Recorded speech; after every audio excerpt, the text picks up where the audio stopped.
Rand Paul was speaking to David Gregory about Mike Huckabee's speech where he was talking about contraception and how Democrats think that women can't control their libidos unless they take contraception. Well, during that interview, he decided to comment a little bit on this war on women and whether or not it really exists. Take a look. We have a lot of debates in Washington that get dumbed down and are used for political purposes. This whole sort of war on women thing, I'm scratching my head because if there was a war on women, I think they won.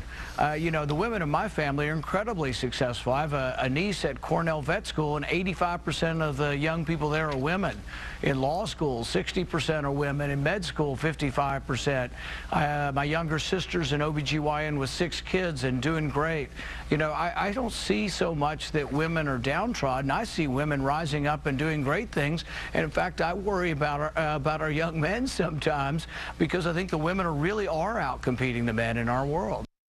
All right, so let me jump in. First of all, I love that he's using anecdotal evidence here to make his point. Like, what? Everyone in my bubble is really, really successful. Everyone in my privileged bubble is doing really well. What is everyone complaining about, right? And then he decides to take 2 completely different issues and just kind of mash them together, right? So just because, yes, it's true, there are more women going to college now, there are more women going to get their higher degrees than men at this point. They are outcompeting men at this point. That's not to say that Republicans haven't launched a war against women. And if you don't believe me, let me give you some really interesting information about what happened with reproductive rights, okay? According to Elise Hogue, she's the president for NARAL, that's a pro-choice organization. In 2013, once again, we saw a litany of attacks against reproductive freedom in state legislatures across the country. In an environment of constant attacks on reproductive freedom, we play a lot of defense. When it comes to reproductive rights, there's been cuts in funding, mandatory waiting periods, funding pregnancy crisis centers instead of actual clinics where women can get their reproductive health, mandatory ultrasounds, 20-week bans, in some states less than 20 weeks. Idaho, Kansas, North Dakota, and Texas have spent a combined $3,228,000 defending anti-abortion laws over the past several years. Over the last 3 years, state legislatures have enacted 205 restrictions on reproductive rights. In 2011, about 92 laws passed, 2012, 42, 2013, 70. And if you look at states with compromised abortion rights, in 2000, there were about 13 states that had very strict, restrictive abortion rights. In 2013, that jumped up to 27. So let's just get into just a tiny bit of specifics on some of those laws. Because if you say, hey, look, that's reproductive rights, okay, but somebody can be pro-life, pro-choice, that doesn't mean they're necessarily against women. Well, how about the law that they try to pass in the House, the Republicans did, saying that if you're having a medical emergency and a hospital that gets government money doesn't want to treat you for their religious reasons, not your religious reasons, their religious reasons, not only do they not have to treat you, even though you're in the middle of a medical emergency, you might die because of the complications in your pregnancy, but they don't even have to transfer you to another hospital. They put you by the curb and let you die, okay? Now, that's not, hey, pro-life, pro-choice. That's, we don't give a damn about you. And if you're gonna bleed out in front of our hospital, well, too bad for you, because I've got different morals than you do. Mm-hmm. And I think that my Bible says that you know, your Bible doesn't say let women die in front of the hospital, by the way, okay? Which is very pro-life. Right, yeah. But my interpretation of that is if you're a woman and you've got that problem, that's your problem. See, that would be a war on women. In South Dakota, the Republicans tried to pass a law that if you're getting an abortion, that someone related to you, a man related to you, can come in and kill the abortion doctor and it would be justifiable homicide. Okay, so, I mean, it's not just taking away reproductive rights. It's extreme. There's the forced ultrasounds throughout the country. You think women want forced ultrasounds? See, they're forced. They're not voluntary. If they wanted an ultrasound, they could ask for one, right? See, that would be the war on women. So now, Rand Paul, I think, Anna, you're 100% right. Saying, look, everybody in my rich family is doing well. Yeah. Oh, is that right, Rand? Thank you. We appreciate that. And you're right, Anna. I agree with you. I think women are doing great in education, right?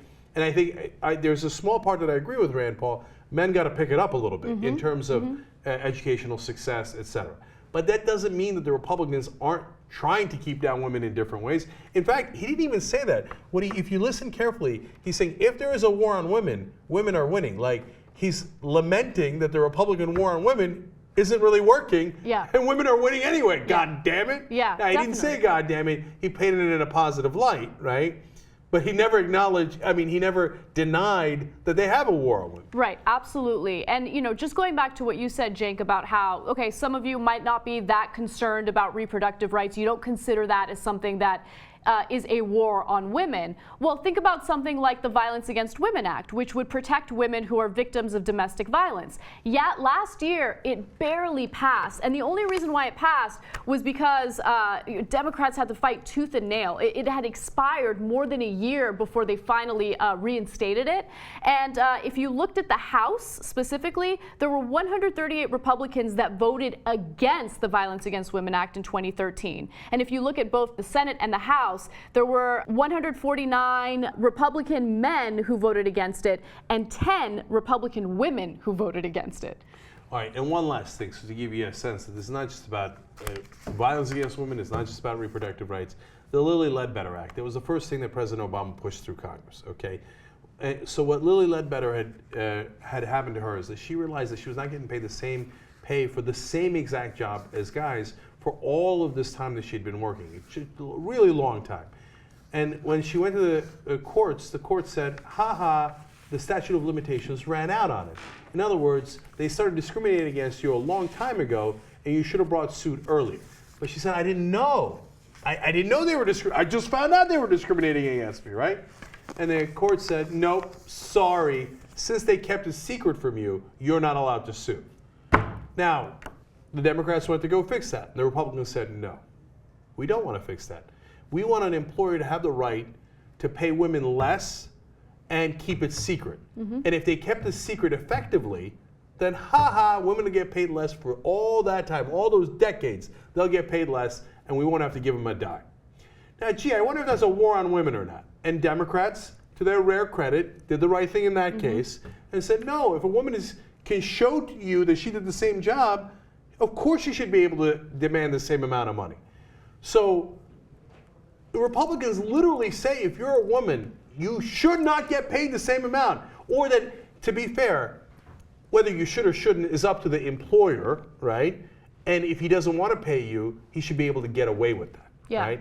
Now, how is that not a war on women?